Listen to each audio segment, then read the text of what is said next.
Fucking, I can't believe this thing crashed.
Seriously, Sean?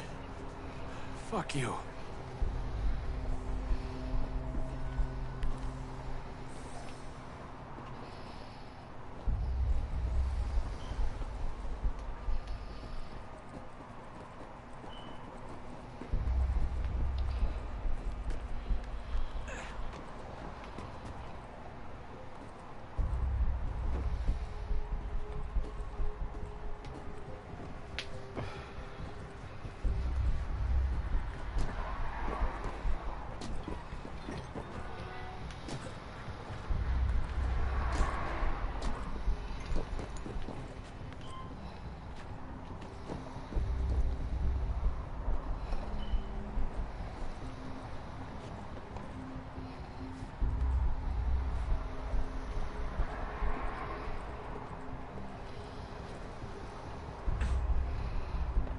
Jesus. Look on the bright side.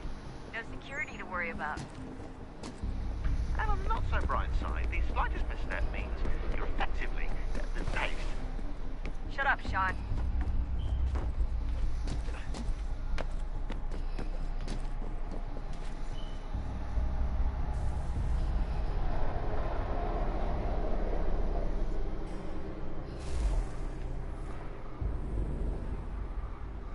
Just a heads up. There's no elevator access from here on out. You'll have to get up there the old-fashioned way.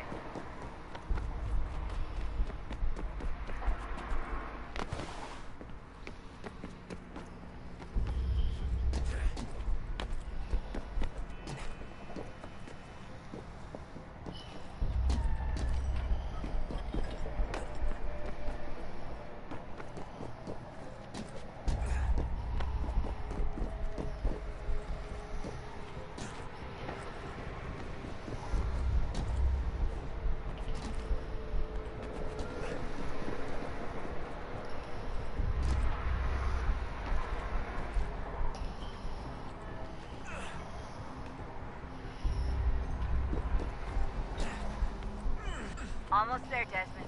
Once you reach the top of the lit-up crane, you should be high enough to make the jump. Should? It'll be fine, don't worry. Well, you might want to worry a little. I'm pretty sure she was high when she was running the numbers. Sean! A joke. It was a joke. Or was it?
That wasn't so bad.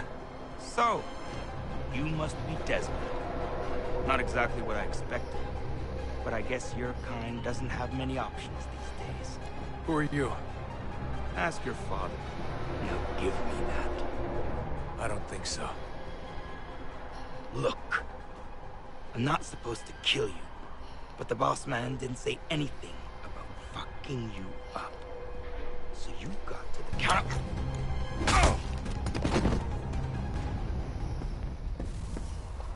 Huh. Okay, Dad.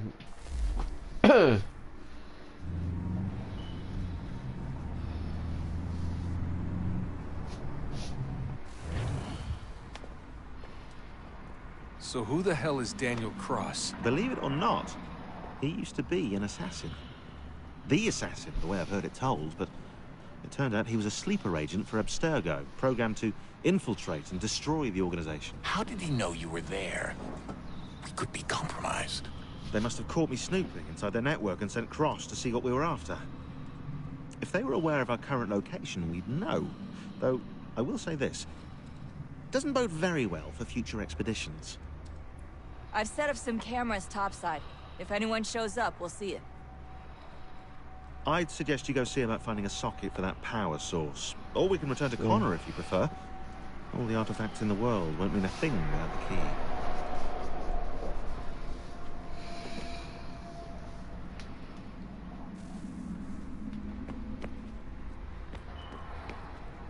I know everyone thinks I'm being silly, but I can't shake the feeling we're being watched.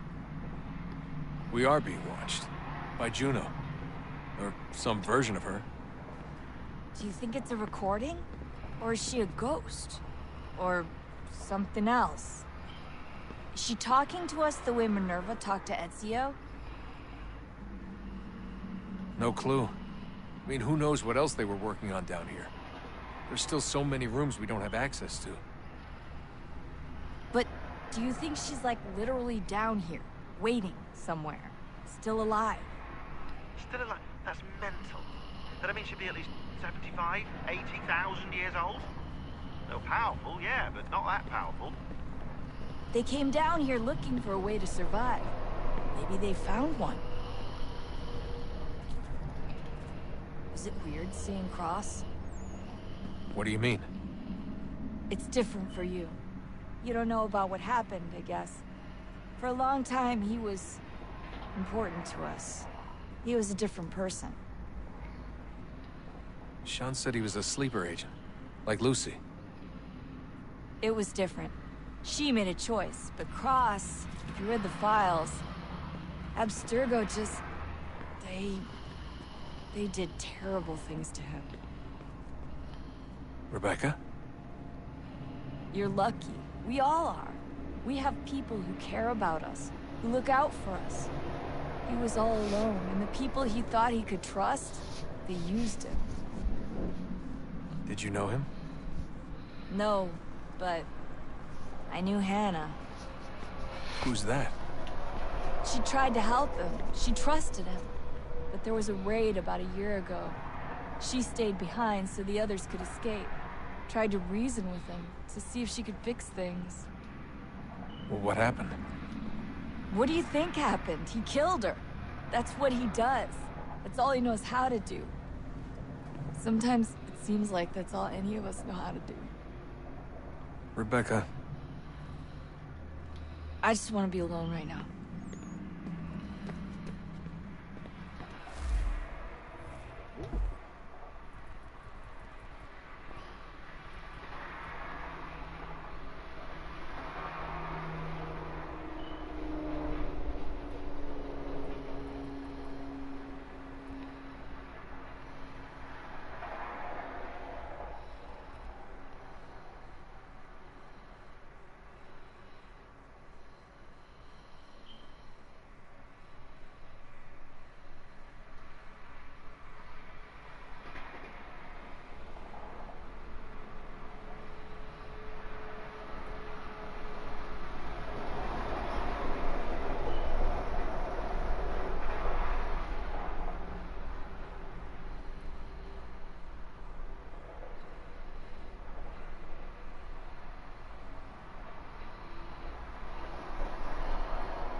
Ah, Desmond, there you are.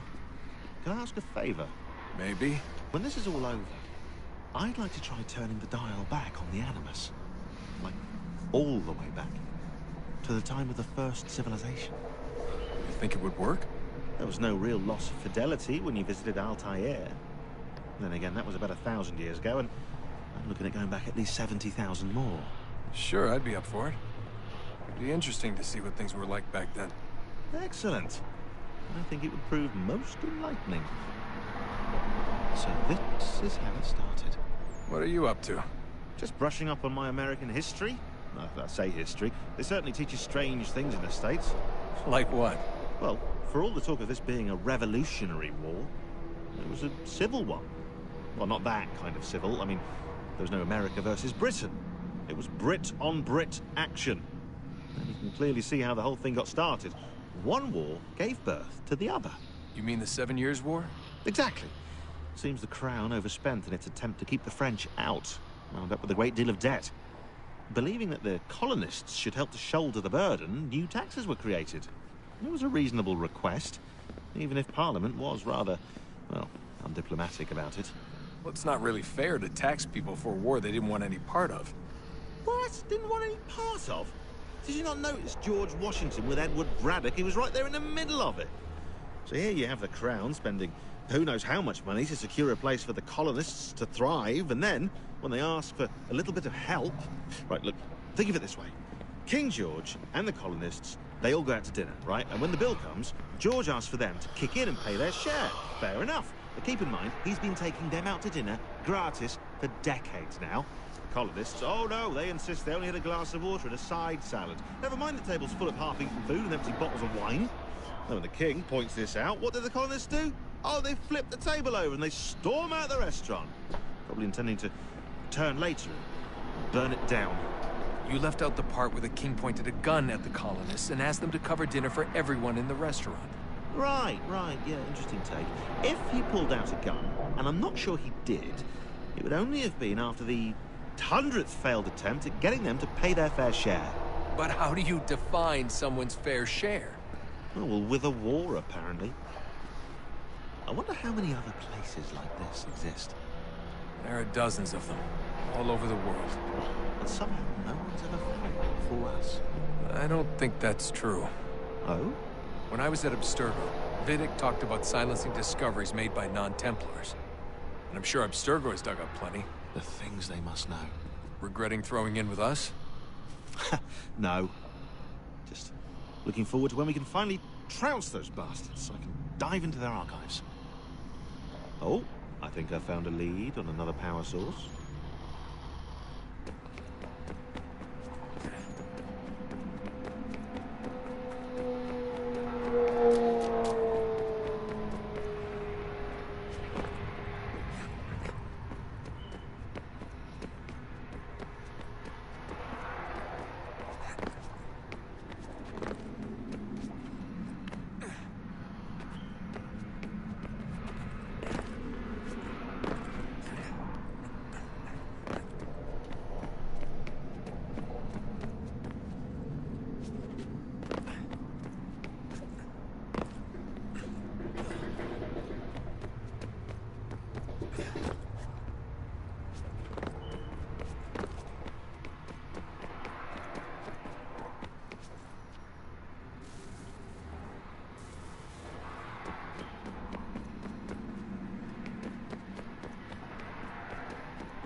In the beginning, when we thought we could be saved, we sought to face the sun's wrath and contain it. 4 towers would be built to pull her fury into this place and dispel it.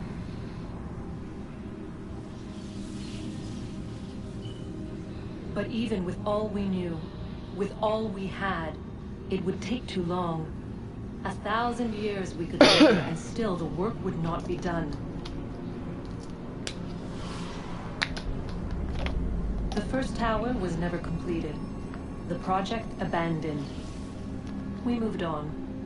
But while we labored on other endeavors, a few returned. They thought to automate the process. Metal might finish what flesh could not.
If we could not meet the sun's cruel embrace, perhaps we might rebuke it.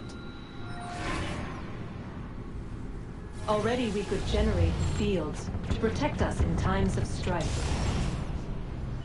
But these were small and simple things. To replicate them on a scale the size of a world. We lack the energy to make it so. Half the world, they said then. It is better than none at all. We tried. Again, we failed. A quarter, they asked. Even this we could not do. A sixth, an eighth, a tenth, they cried. The answer was still the same. Perhaps in time a city might be spared. But it was time we did not have. So we moved on.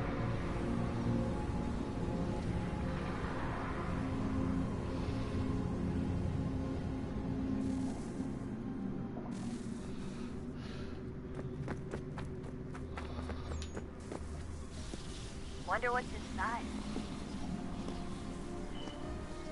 Only one way to find out.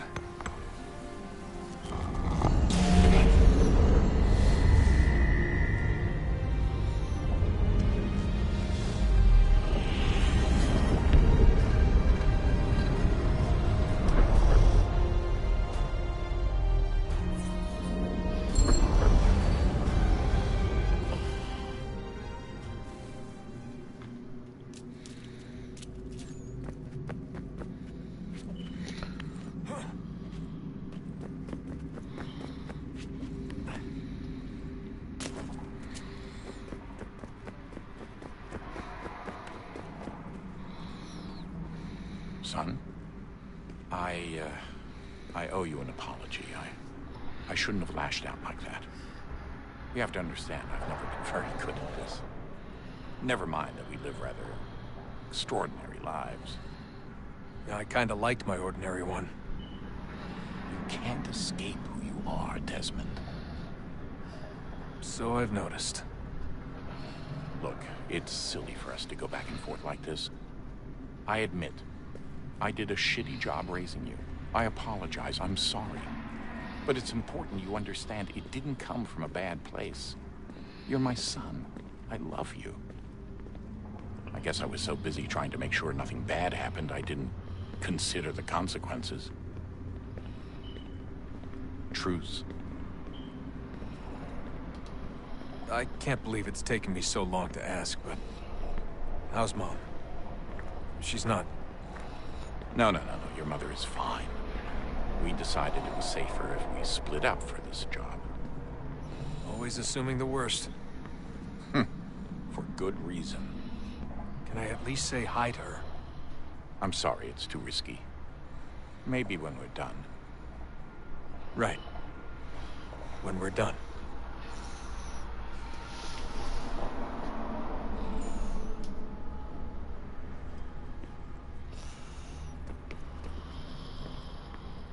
Have we ever tried to make peace with the Templars? Throughout our history, there have been moments.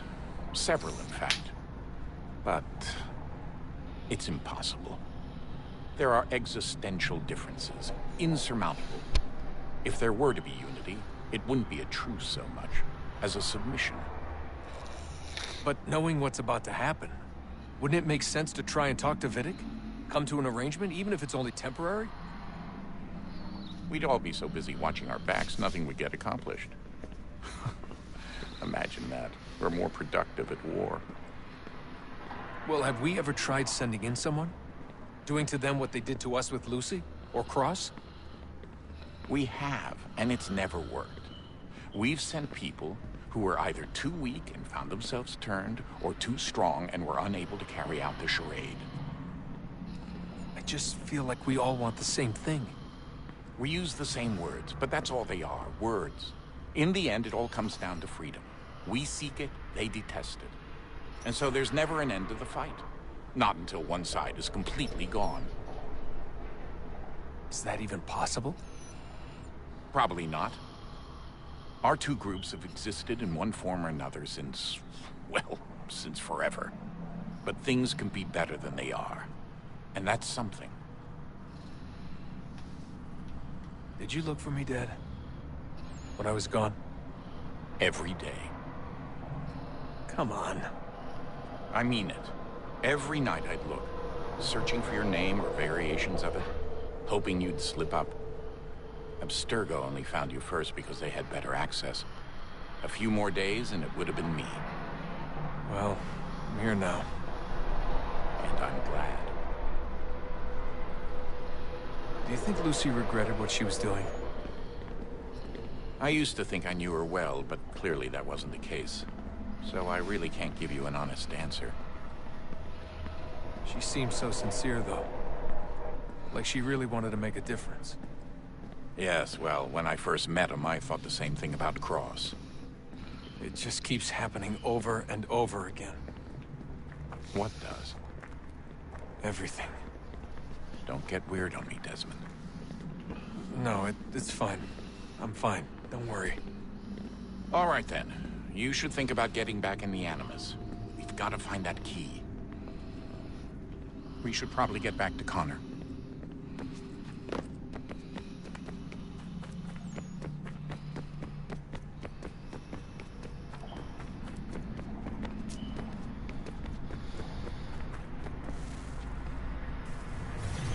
What is a fact? Is it fixed? Immutable? Certain in its existence and only awaiting discovery? Or might it be changed? Here we learned the answer and thought that it might save us. They were used to command, to control, to own. But we soon discovered another use. When enough sat in thrall and were told to believe, their thoughts took on form. What was imagined became real. If 100 minds could wish away a wall or create a tree, what might 1,000 do? 10,000? More? Might we change the consensus and will the threat away? We resolved to send one into the sky where it might illuminate us all. Once placed, a sentence would be uttered. Make us safe. In this way, we would change the consensus. We would save the world. But it never came to be. We sent a dozen of them skyward, but there was no way to maintain control, to direct the beam, to enthrall the world, to speak the words. Though this was strange and dangerous, what we tried next was worse.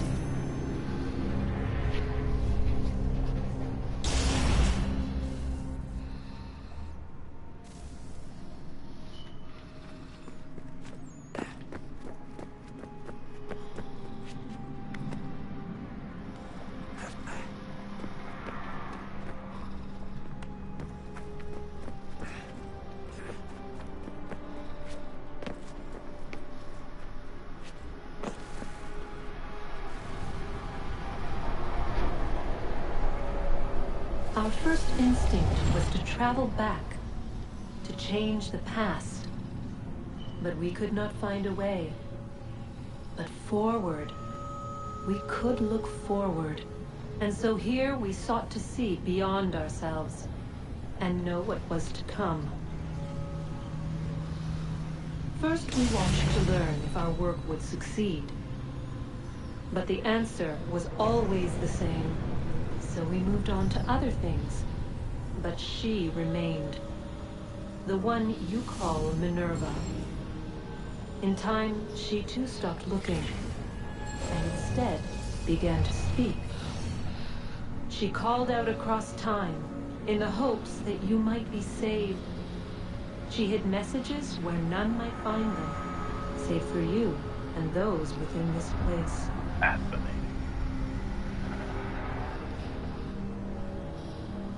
Tired of it. The cryptic warnings, the threats. Just tell us what you want! But they are. We saw the Nephilim there. We seemed like grasshoppers in our own eyes, and we looked the same to them. Imagine trying to explain all this to a 6-year-old, to a grasshopper. When they said the will of the gods was unknowable, they meant it. Literally. I killed her, you know. I killed Lucy. It was the apple, son. It was Juno. I saw what she was. What would happen if I let her live?